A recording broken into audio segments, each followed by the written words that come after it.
Oyentes de Radio María, un día más, con la gracia del Señor, proseguimos el comentario del Catecismo de nuestra Madre la Iglesia.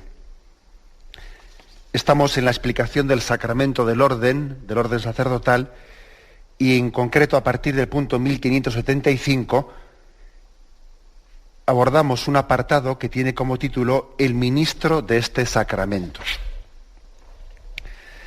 Dice así: fue Cristo quien eligió a los apóstoles y les hizo partícipes de su misión y su autoridad. Elevado a la derecha del Padre, no abandona a su rebaño, sino que lo guarda por medio de los apóstoles bajo su constante protección, y lo dirige también mediante estos mismos pastores que continúan hoy su obra. Por tanto, es Cristo quien da a unos el ser apóstoles, a otros pastores. Sigue actuando por medio de los obispos. Hay una afirmación, pues, importante, básica en este punto, que es la afirmación de que Cristo nos sigue cuidando a través de sus pastores. Jesús dijo esa expresión sorprendente, ¿no? Os conviene que yo me vaya, porque si no me voy no vendrá a vosotros el Espíritu Santo. Él llevará a su plenitud todo lo que os he enseñado. Tan importante, tan valioso es el Espíritu Santo que Jesús llega a decir, os conviene que yo me vaya. Porque, digamos, la economía de la salvación o la forma en la que mi Padre tiene, desde toda la eternidad, tiene pensado en llevar adelante, ¿no?, en dispensar, en administrar los misterios de la salvación a través de esa efusión del Espíritu Santo, una vez que Jesús ascienda a los cielos, va a ser todavía más generosa, va a ser más universal, va a llegar a todos los hombres de todos los tiempos, ¿no? Con lo cual, Jesús ya dijo una frase que puede resultar sorprendente, ¿no?, especialmente para los apóstoles que estaban allí con Jesús y querían agarrarse a él y no separarse nunca de él, ¿no? Decirle, os conviene que yo me vaya. Pero ¿cómo nos va a convenir separarnos de Jesús? Bueno, separarnos de Jesús, separarnos de la humanidad visible de Jesús junto a nosotros, ¿no? ¿Cómo nos va a convenir? Pues porque el designio de Dios Padre de cómo iba a llevar adelante esa obra de salvación todavía era más rico y más pleno en la forma en que iba a hacerlo. Por la efusión del Espíritu Santo, Jesús iba a actuar desde su ascensión a los cielos y desde el envío del Espíritu Santo iba a actuar a modo de cabeza del cuerpo místico, a modo de presidencia de esa iglesia desde el trono celestial en el cielo, y con una capacidad de actuación a través de esos apóstoles que él había elegido en la tierra, de sus sucesores, con una capacidad de actuación potentísima. Es como si dijese, mira, desde allí voy a tener más capacidad de actuación, más capacidad de irradiación.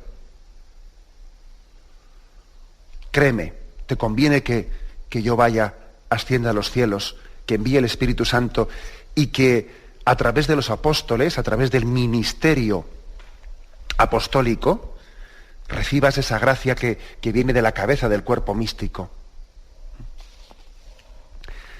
No sé si recordáis que cuando estuvimos explicando en su momento, estuvimos explicando, haciendo una pequeña catequesis de lo que era la Iglesia y lo que eran los sacramentos, pusimos el ejemplo, era un ejemplo que yo a veces he utilizado con los niños, pero es que hay ejemplos que por gráficos sirven para un niño y sirven para un adulto porque son tan sencillos como profundos al mismo tiempo. Y el ejemplo, si recordáis, era el de un árbol cuyas raíces están debajo de la tierra. Y bueno, pues evidentemente esas raíces que son invisibles, pues en este ejemplo comparativo, metafórico que queremos hacer, esas raíces las referimos a Jesucristo, que desde que ascendió a los cielos es invisible para nuestros sentidos y sin embargo de él, de esas raíces proviene la vida, ¿no? Las raíces del árbol son Jesucristo. El tronco que está fundado sobre esas raíces, que sí que es visible, pero que sin embargo, ¿no?, uno ve únicamente la corteza y no ve lo que hay dentro, ese tronco es la Iglesia, fundada sobre Jesucristo, que tiene también una corteza visible, que es la de la sociedad de los que conformamos la Iglesia, pero que dentro de esa Iglesia hay algo que es invisible, que es el que es cuerpo místico de Cristo. Por las venas de la Iglesia corre la sangre de Cristo, corre la savia de Jesucristo. Y esa Iglesia da frutos que nosotros en esa comparación metafórica lo referimos a los sacramentos. Y cuando alguien coge pues, de ese árbol una fruta y recibe un sacramento, está recibiendo en ese sacramento la vida de Cristo transmitida a través de la Iglesia. Es decir, hay un misterio que está unido, conformado. En ese sentido, es en el que comienza aquí a afirmar: Cristo mismo está actuando en este momento a través de los apóstoles de una manera constante, está dirigiendo su Iglesia a través de los apóstoles. Tiene una actuación en directo, no en diferido, en directo. Él da a sus apóstoles. No hay un apóstol que bendiga sin que Cristo esté bendiciendo desde el cielo. No hay un apóstol, no hay un sacerdote que consagre sin que Cristo esté sosteniendo ese acto de la consagración. Cada acto sobrenatural que un ministro de Cristo esté realizando está siendo sostenido por la acción de Cristo desde el cielo. Es Cristo quien bendice, es Cristo quien perdona, es Cristo quien consagra, es Cristo quien unge a los enfermos. La acción del apóstol, pues, es una prolongación visible de la acción del Cristo glorioso y eterno que está sentado a la derecha del Padre. Esta es nuestra fe. Esta es nuestra fe católica. Hay algún pasaje en el Evangelio que hace meditar mucho. Hasta qué punto, que además manifiesta muy bien hasta qué punto Cristo está comprometido con sus apóstoles, ¿no? Hasta qué punto nuestra relación con Cristo no es otra relación distinta o independiente de la que tenemos que tener con los apóstoles. Hasta qué punto la respuesta que yo le doy a Cristo no es una respuesta distinta a la respuesta que le doy a ese apóstol de Cristo que me está predicando. Porque a veces eso hoy en día es muy frecuente, ¿no? Lo de yo creo en Cristo y no creo en la Iglesia. Y bueno, pues una cosa es que yo rechace lo que me predica la Iglesia, pero otra cosa es que rechace a Cristo. Son como dos cosas distintas, ¿no? Se pretende... Bueno, pues fijaros, por ejemplo, en ese pasaje del pobre Lázaro y del rico Epulón. Está en Lucas 16, versículo 19. Era un hombre rico que vestía de púrpura y lino y celebraba todos los días espléndidas fiestas. Y uno pobre, llamado Lázaro, que echado junto a su portal, cubierto de llagas, deseaba hartarse de lo que caía de la mesa del rico, pero hasta los perros venían y le lamían las llagas. Sucedió pues que murió el pobre y fue llevado por los ángeles al seno de Abraham. Murió también el rico y fue sepultado. Entonces en el Hades, entre tormentos, levantó los ojos y vio a lo lejos a Abraham y a Lázaro en su seno. Y gritando dijo: Padre Abraham, ten compasión de mí, y envía a Lázaro a que moje en agua la punta de su dedo y refresque mi lengua, porque estoy atormentado en esta llama.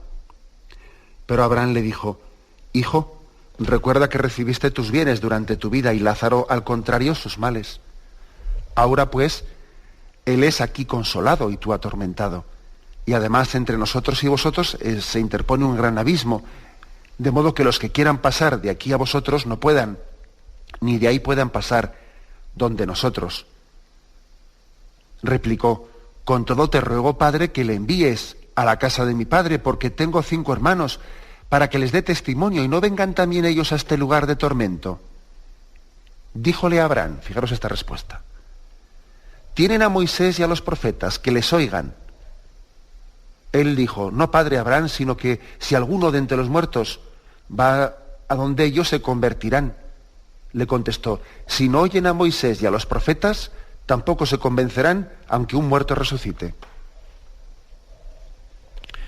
Es un texto impresionante, porque al margen de que, claro, aquí hay muchas más enseñanzas en esta parábola, ¿no? del pobre Lázaro. Pero a nosotros lo que nos interesa en concreto, yo la he traído a colación por un motivo concreto, por el motivo de que en esta parábola la predicación que Yahvé quiere que sea escuchada, está siendo predicada a través de Moisés y los profetas. Y el rico Pulón decía, bueno, pero si tú resucitas aquí, si tú envías un muerto, si envías otro emisario aparte para avisarles de lo que es la realidad, del más allá de la muerte, le harán caso. Dice, no, quita. Si no hacen caso a los que le están predicando, no harán caso a nadie. Yo les estoy hablando a través de esos que les están predicando. Ya tienen suficiente palabra con esa que se les está dirigiendo. En esa palabra que se les está predicando, yo estoy comprometido con ella. En el fondo es mi palabra misma la que se les está dirigiendo. Todo esto, de alguna manera, todo esto está detrás de esta parábola o de esta expresión. Yo mismo estoy predicando a través de ellos. Es cierto que es un lenguaje de parábola, pero tenemos también otros textos que lo corroboran todavía con mayor fuerza, ¿no? Por ejemplo, vamos a ver en Lucas capítulo 10. Lucas capítulo 10 dice, quien a vosotros os escucha, a mí me escucha, quien a vosotros os rechaza, a mí me rechaza. Y quien me rechaza a mí, rechaza al que me ha enviado. Esto se lo dice Jesús a sus apóstoles después de haberles enviado a predicar. Porque comienza el capítulo 10 diciendo, después de esto designó el Señor a otros 72 y les envió de dos en dos delante de sí a todas las ciudades y sitios donde él había de venir. Y les dijo, la mies es mucha, los obreros pocos. Rogad pues, id, os envío como corderos en medio de lobos. Y les da instrucciones, ¿no? Es el envío que pone Lucas a sus 72 discípulos. Un envío que era más amplio, por lo tanto, que el de los 12 apóstoles, ¿no? Les envía a predicar y luego llega a decir esta frase, ¿no? Quien a vosotros os escucha, a mí me escucha. Quien a vosotros os rechaza, a mí me rechaza. Y quien me rechaza a mí, rechaza al que me ha enviado. O sea que el Señor está comprometido con aquellos que llevan adelante su predicación, con aquellos a los que Él les ha pedido, id en mi nombre, id y predicad en mi nombre, id y decidles lo que yo os he mandado que les prediquéis. Hay pues todo un compromiso, hay una unión entre Cristo y sus apóstoles, ¿eh? Esto, como os podéis imaginar, pues pone patas arriba, ¿no? Cuestiona totalmente pues esa imagen de que una cosa es lo que yo le responda a Dios y otra cosa es lo que le responda a la Iglesia. Una cosa es creer en Cristo y otra cosa es creer en el mensaje que la Iglesia me predica, etcétera, etcétera. Lo cuestiona totalmente, claro. Porque Cristo está, como vemos en estos pasajes, está comprometido con su Iglesia. Quien a vosotros os rechaza, a mí me rechaza. Y quien a vosotros os recibe, a mí me está recibiendo. Bien, vamos a tener un momento de reflexión y continuaremos enseguida.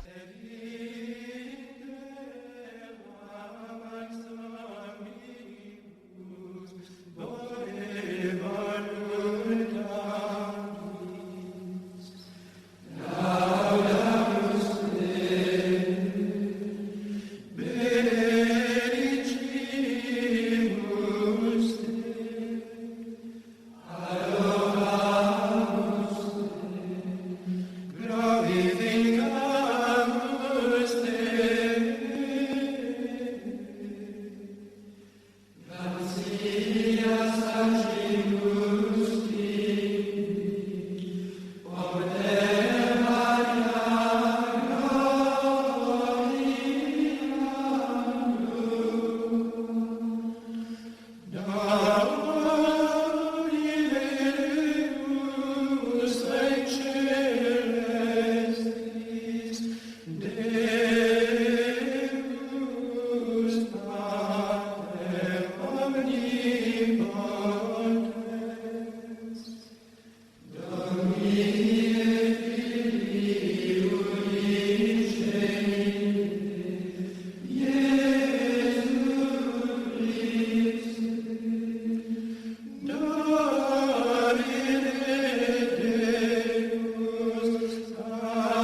Y bien, estamos comentando en este programa del Catecismo de la Iglesia Católica el punto 1575, que habla del ministro del Sacramento del Orden.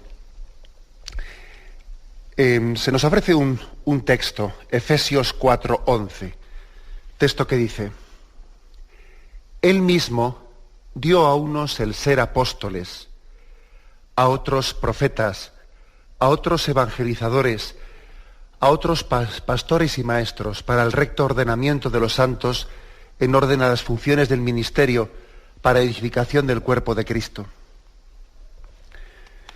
Es decir, que Cristo mismo se preocupó no solo de decir, bueno, yo fundo una iglesia y luego vosotros allí os organicéis, ¿no?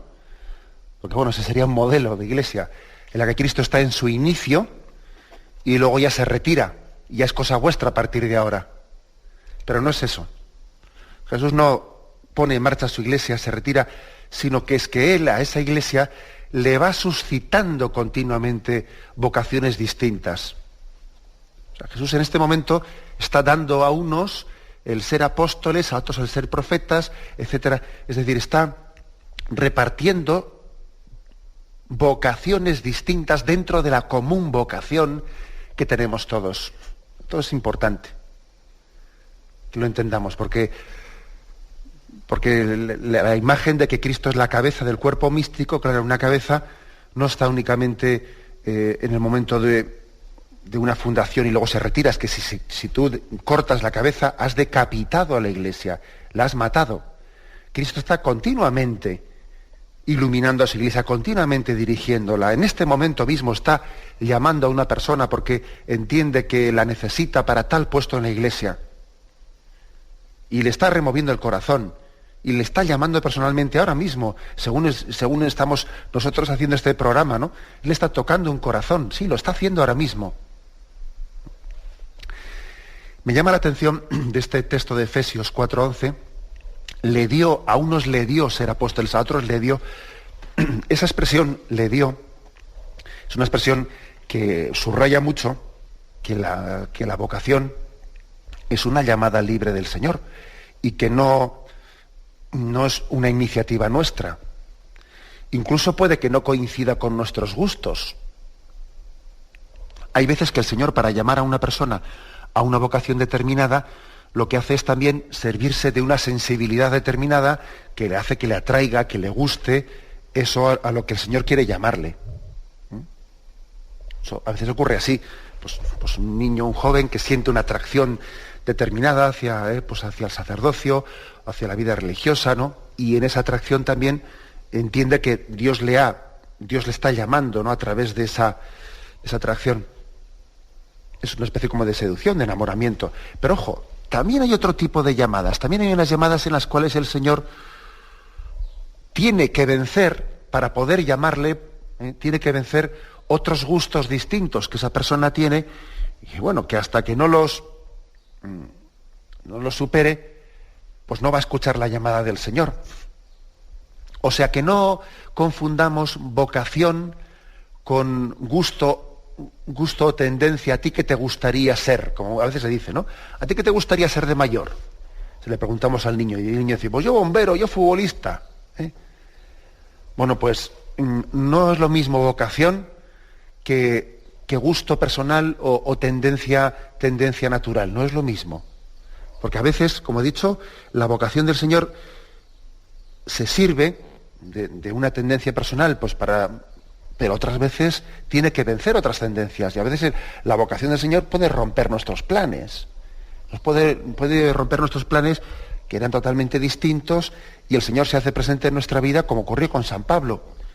Acordaros de San Pablo, de cómo el Señor irrumpe en su vida y sus planes eran totalmente distintos, y Jesús viene a romper todos sus esquemas, ¿no? Viene a ponerle patas arriba, ¿no? Todos sus esquemas. Bien, es una precisión importante. Cristo da a unos el ser apóstoles, se lo da como un don.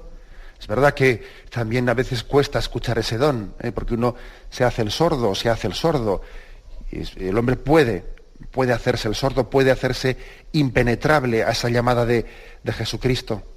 Eso puede ocurrir. Y ahí el hombre tiene una culpabilidad, lógicamente, de no ser dócil a ese Cristo que le está buscando, que le está solicitando. Pero Cristo es insistente, Cristo llama a nuestra puerta y Él es quien da a uno ser apóstoles. Bien, esa es una afirmación. La conclusión de este punto 1575, pues es que Jesucristo sigue actuando por medio de los apóstoles, de los obispos, y se nos remite al Lumen Gentium 21. Así pues, dice el Lumen Gentium 21, la Constitución del Concilio Vaticano II sobre la Iglesia. Dice: en los obispos, a quienes asisten los presbíteros, Jesucristo nuestro Señor está presente en medio de los fieles como Pontífice Supremo, porque sentado a la diestra de Dios Padre, no está lejos de la congregación de sus pontífices, sino que, principalmente a través de su servicio eximio, predica la palabra de Dios a todas las gentes y administra sin cesar los sacramentos de la fe a los creyentes, y por medio de su oficio paternal va agregando nuevos miembros a su cuerpo con regeneración sobrenatural. Finalmente, por medio de la sabiduría y prudencia de ellos, rige y guía al pueblo, al nuevo pueblo testamento en su peregrinación hacia la eterna felicidad. Lo fuerte de este texto que hemos leído es que dice que Cristo, sentado a la diestra del Padre, predica la palabra de Dios a todas las gentes a través de esos apóstoles, sucesores de los apóstoles, de los obispos, administra esos sacramentos, les está cuidando, les está... O sea, lo fuerte de esta afirmación, de este punto 21 de esta Constitución del Concilio Vaticano II, es nuestra fe de que es Cristo el que lo está haciendo en primera persona. Es Cristo quien actúa a través de esos apóstoles que están predicando. Recuerdo que hubo una llamada de un oyente en la que preguntaba, ¿no? y digamos, una pregunta interesante, hasta qué punto pues uno tenía que escuchar la palabra de quien predicaba o quien daba un consejo después de la confesión o de la predicación, pues como palabra de Dios. Y le distinguíamos pues que el sacerdote o el obispo no tiene el mismo grado de asistencia del Espíritu Santo en el momento en que está pronunciando las palabras sacramentales de absolución que después en un consejo posterior que dé, o el momento en que lee el Evangelio, que en el momento siguiente que él dé una explicación sobre el Evangelio. No es el mismo grado de asistencia del Espíritu Santo el que tiene en un momento en otro. No es infalible el apóstol en el momento en el que está predicando un texto del Evangelio, y puede estar predicándolo también mezclando ciertos errores suyos. Eso también es cierto. Eso también es cierto, y el propio catecismo lo afirma y lo dice, que no podemos poner al mismo nivel pues la palabra de Dios que la explicación de la palabra de Dios que da el apóstol. Eso está claro, ¿no? Pero sin embargo, a nivel global, sin ir a esa afirmación de párrafo por párrafo, para entendernos, ¿no? A nivel global, creemos también firmemente en que Cristo nos está hablando también a través de la palabra de predicación de ese apóstol, de ese sacerdote. Aunque pueda tener errores concretos y determinados, porque no tiene un grado de asistencia del Espíritu Santo que le haga infalible párrafo por párrafo en lo que dice. Pero sí, globalmente considerado, pues entendemos que Cristo nos lo ha enviado para nuestro servicio. Y si tuviese cualquier error concreto, bueno, pues para eso está también la Iglesia, para corregirlo, para eso está también el obispo y el Santo Padre, para corregir algún posible error que un ministro de Cristo tuviese en esa predicación. Pero lo importante es un poco como la conclusión de este punto 1575, es nuestra confianza en que Cristo nos cuida a través de los pastores, nos cuida a través de ellos. Lo dice también el prefacio, el primer prefacio de los apóstoles que solemos rezar en la Santa Misa cuando haya alguna fiesta de alguno de los 12 apóstoles, ¿no?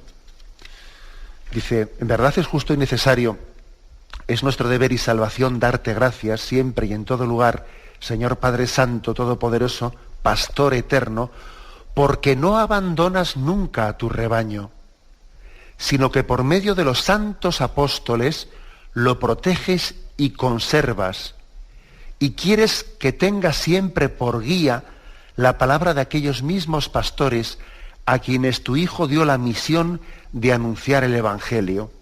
Esto es lo importante, este punto que hemos estado aquí explicando. Lo importante es esto, que el Señor no nos abandona nunca, y que uno de los signos de que Dios tiene misericordia de nosotros es también la predicación apostólica. Cada vez que veamos a un sacerdote cerca de nosotros, cada vez que veamos a la parroquia, cada vez que veamos a un obispo, cada vez que veamos al Papa, tenemos que decir: el Señor tiene misericordia y cuida de mí. El Señor tiene misericordia y cuida de mí. El Señor es mi pastor, me conduce hacia fuentes cristalinas, me lleva hacia pastos verdes. Él me está cuidando, me está alimentando. Cada vez que vemos un pastor, un ministro de Jesucristo, deberíamos de pensar en esta clave: el Señor tiene misericordia de mí y me cuida. Porque estoy como oveja sin pastor. Porque qué fácil es confundir verdad y error, bien y mal. Porque no hay mayor misericordia que la de dar una luz de sentido en medio de la confusión reinante. Esa es la mayor misericordia. Y por eso Él me ha enviado a este pastor, Él me ha enviado a este sacerdote para predicarme la verdad de Cristo y el camino de rectitud de Cristo. La conclusión es esta: el Señor tiene misericordia de nosotros y nos cuida y nos protege a través del ministerio apostólico. ¿Y qué decir cuando nos confesamos y recibimos: yo te perdono tus pecados, vete y no pecáis más? El Señor ha tenido misericordia de mí, me está cuidando a través del ministerio sacerdotal. Esa es la lectura de fe que estamos llamados a hacer todos los cristianos. Bien, tenemos un momento de reflexión y continuamos enseguida.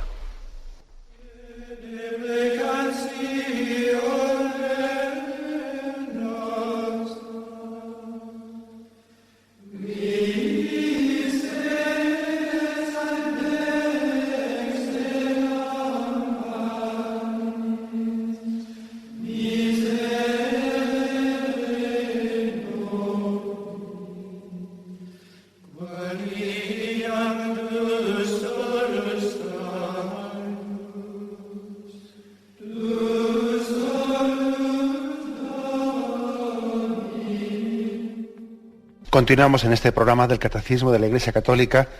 Continuamos en la explicación del punto 1576. Estamos en el apartado el ministro de este sacramento, del sacramento del orden sacerdotal. Dice este punto: dado que el sacramento del orden es el sacramento del ministerio apostólico, corresponde a los obispos, en cuanto sucesores de los apóstoles, transmitir el don espiritual, la semilla apostólica. Los obispos válidamente ordenados, es decir, que están en la línea de la sucesión apostólica, confieren válidamente los 3 grados del sacramento del orden. Afirmación, por lo tanto, de este punto, que un apóstol, un obispo, un sacerdote, tiene una responsabilidad en cuidar también de la transmisión de ese ministerio que a él le ha sido confiado. Es verdad que él tiene que cuidarse de pastorear a las ovejas que le han sido encomendadas, que tiene que en ese momento hacer frente pues al capellán del hospital, a esos enfermos que tiene allí, el sacerdote a esas almas, a esos niños, etcétera, pero al mismo tiempo también tiene que tener la preocupación de que su ministerio tenga sucesión, tenga quien lo continúe, haya sacerdotes también que continúen ese ministerio apostólico que a él le ha sido confiado. O sea, no vale, por lo tanto, el que un obispo pues diga: bueno, pues vamos, a mí se me ha encomendado esto, de momento tengo sacerdotes suficientes y se acabó. No. Forma parte de ese ministerio que se le encomienda la preocupación porque ese ministerio tenga seguidores. A esto le llamamos pastoral vocacional, ¿no? Pastoral vocacional, el que suscitemos la conciencia de que tiene que haber seguidores de ese ministerio. Y eso se le encomienda especialmente al obispo, y él es responsable de eso. Y se le encomienda esa tarea de decir, mira, este don que te hemos dejado a ti debe de tener continuación. Tú debes de estar preocupado, como está el corazón de Cristo preocupado, por los que te han sido encomendados y por los que vendrán detrás también. Es una preocupación que el corazón de Cristo comparte con el obispo. Esto es algo muy importante, y eso también se entiende porque es la razón de ser de la Iglesia. Algo muy distinto a lo que a veces pasa, si me permitís, ¿no? Pues una comparación así entre el mundo de la Iglesia y el mundo político. A veces uno observa que en el mundo político, pues igual viene un alcalde, y a veces ocurre, ¿no? Pues que un alcalde igual gobierna en la ciudad, intenta, bueno, pues esto, yo tengo 4 años, ¿no? Pues en los años que tengo, ahora pues aquí voy a intentar hacer todas las obras posibles, y si no tengo dinero, pues bueno, pues pido unos préstamos tremendos, ¿no? Y cojo y endeudo totalmente la hacienda de la ciudad, ¿no? Bueno, y el que venga por detrás, que pague las deudas. Yo he hecho las obras y, pues hombre, pues eso es una persona que no está mirando por el bien de su ciudad, sino que es una persona que está mirando sencillamente un político que está mirando por el bien, por su propio bien, por su fama, por enfamarse, mira qué obras ha hecho, ¿no? Pero él no ha pensado en los que vienen detrás, a los cuales no les ha dejado otra función que pagar deudas, porque ha dejado todo endeudado, ¿no? Bueno, pues pongo esta comparación para dar a entender de que Jesús a los apóstoles les insiste mucho en que deben de preocuparse del ministerio, de la sucesión en ese ministerio que se les está encomendando. No únicamente en quedar bien, no únicamente en salir adelante, no únicamente en salir del paso, ¿no? No, sino en ver y preocuparse en lo que viene por detrás. Esa es una preocupación de primer orden que se está transmitiendo a la Iglesia. Esto es el motivo por el que los pastores, los obispos insistimos tanto en la preocupación, en primer lugar, de por qué pedimos tanto que se ore por las vocaciones, por qué insistimos tanto en que todos seamos corresponsables de esa tarea de ejercitar también la llamada vocacional. Porque, ojo, es decir, el Señor se puede servir de cualquiera de los que me están escuchando ahora mismo, se puede servir para poner también sus ojos en algún joven, en algún niño o en algún joven adulto, poner sus ojos para ser también instrumento de Cristo para dirigir una llamada.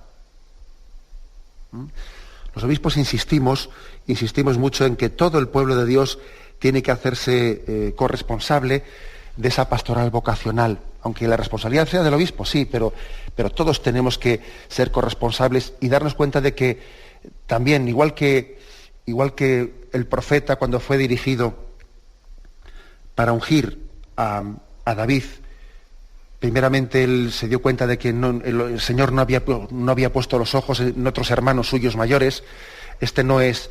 Sin embargo, en cuanto que vio a David, dijo, este es el que el Señor ha puesto sus ojos en él, este es el que debo de ungir. El Señor me ha mandado para ungir a este en concreto. Tenemos que pedirle al Señor tener también, especialmente los sacerdotes, ¿no? Pero todo el pueblo de Dios, tener ese don de que el Espíritu Santo también nos ilumine para ser capaz de identificar, ¿no?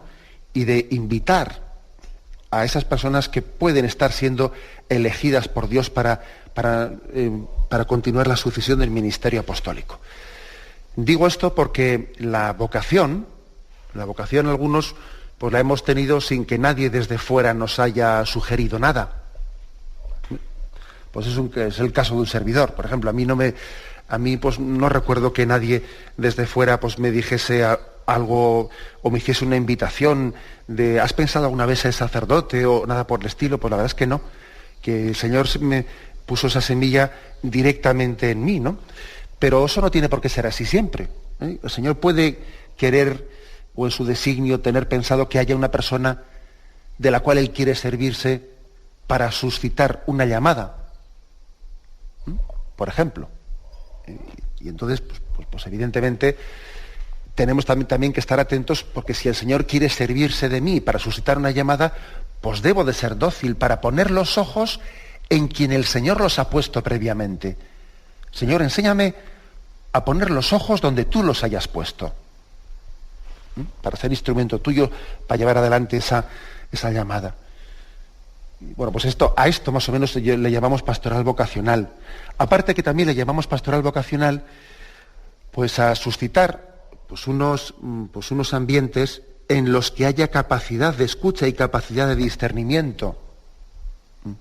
Es evidente que para poder discernir una vocación al sacerdocio, a la vida consagrada, pues hombre, uno también tiene que tener un determinado ambiente en el que esté acostumbrado, en el que, por ejemplo, esté acostumbrado a escuchar la voz del Señor, esté acostumbrado a tener discernimiento de qué es lo que el Señor me pide en la vida, que esté acostumbrado a tener, pues no únicamente una confesión frecuente, ¿no?, de sus pecados, sino también un acompañamiento, una dirección espiritual, una dirección espiritual en la que él también se pide luz, ¿no?, y se deja iluminar por el Espíritu. O sea, todo eso, por tanto, se requiere también fomentar un determinado ambiente para que uno pueda tener capacidad de escucha. Lo que es imposible es que pueda existir pastoral vocacional, pues, en un ambiente determinado en el que no hay no están puestas estas bases, ¿no?, ni de capacidad de oración, ni de discernimiento, ni de búsqueda de la voluntad de Dios, ni sobre todo quizás una fe firme, partiendo de un principio que es básico, ¿no?, que cada uno de nosotros debe de buscar esa vocación que Dios desde toda la eternidad ha pensado para él. Lo primero para llevar adelante una pastoral vocacional es este principio, ¿no?, el enseñar, el transmitir a nuestros jóvenes, a todo el mundo, ¿no?, que la felicidad consiste no en el cumplimiento de mis propios sueños, sino que la felicidad consiste en descubrir la voluntad de Dios y abrazarse a ella. Este es el ABC de cualquier pastoral vocacional. Mira, tú vas a ser feliz en la medida en que descubras y sigas el camino que Cristo tiene pensado para ti. Ese va a ser tu felicidad. Ese es el ABC de la pastoral vocacional. El que caigamos en cuenta de que los cristianos somos, como una expresión que yo he solido utilizar en muchos contextos distintos, ¿no?, pero es que creo que es una expresión que da mucho juego. Nosotros no somos inventores, somos descubridores, que es muy distinto. Porque el inventor es alguien que inventa algo que antes no estaba. O sea, que es que ha nacido de la nada, ha nacido de él. Ha nacido de él, o sea, de su imaginación. Él ha sacado de imaginación una cosa que antes no existía. Ese es el inventor. Nosotros no somos inventores. Nosotros somos descubridores. Porque el descubridor lo que hace es sacar a la luz algo que estaba ahí, algo que Dios quería para él, pero que todavía no lo había descubierto. Nosotros no somos inventores, somos descubridores. Y por lo tanto el ABC de la pastoral vocacional es suscitar deseo de que todo el mundo descubra qué quiere Dios de él, dónde me quiere Dios, en qué puesto concreto ha pensado para mí. Ese es el ABC de la pastoral vocacional. Luego, lógicamente, hay que decir más cosas, ¿no? Que haya un ambiente determinado, un ambiente concreto para que eso pueda cultivarse, un ambiente con naturalidad, de intimidad con el Señor, de dejarse también ayudar en ese discernimiento de quién me va pidiendo Dios concretamente en mi vida, etcétera, etcétera, no cultivar eso. Y incluso también, en tercer lugar, como he dicho antes, la posibilidad de que también el Señor quiera servirse de llamadas concretas hechas por una persona, esas que te dicen, ¿y tú no has pensado alguna vez? Y puede ser alguien un instrumento de Dios para hacer una mediación en esa llamada. Puede ser, hay que verlo en cada caso concreto, ¿no?, y determinado. Pero aquí lo importante de este punto 1576, lo importante es decir, que se le confía al ministerio apostólico, corresponde a los obispos, dice, corresponde a los obispos transmitir, etcétera, etcétera. Queda bajo la responsabilidad de ellos esta pastoral vocacional. Así entenderéis de por qué pedimos tantas oraciones, ¿no? Así entenderéis el por qué insistimos tanto en que se rece por los pastores, porque es verdad que también el Señor ha puesto sobre nosotros en nuestro ministerio pues unas responsabilidades grandes, y pedimos oración pues para ser instrumento de Dios y para tener esa capacidad, esa clarividencia de buscar las formas concretas pues para llevar adelante esta tarea, esta gran responsabilidad que el Señor ha puesto en nosotros. Bueno, pues eso, aprovecho la ocasión para seguir pidiendo esas oraciones. Me despido con la bendición de Dios Todopoderoso. Padre, Hijo y Espíritu Santo, descienda sobre vosotros. Alabado sea Jesucristo.